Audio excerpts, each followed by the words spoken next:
How to jumpstart your car. To get started, you'll need jump leads and another car with a charged battery.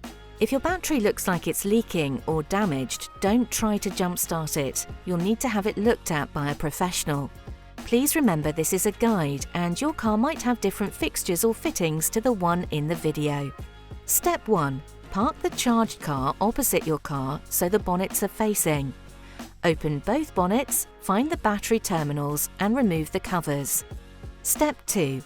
Attach the positive jump lead, which should be red, to the positive terminal on the charged car. The positive terminal will be marked with a plus symbol. Step 3.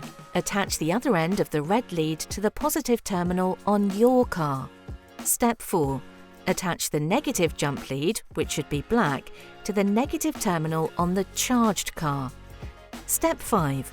Attach the other end of the black jump lead to a solid bit of metal on the engine block of your car that's far away from the battery and fuel system.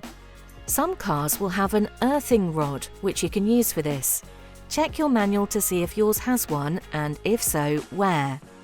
Step 6. With all the cables now connected, wait 5 minutes and then start the charged car's engine. Step 7. Let it run for 1 minute and then try to start yours. If it doesn't work, wait another few minutes and try again. Step 8.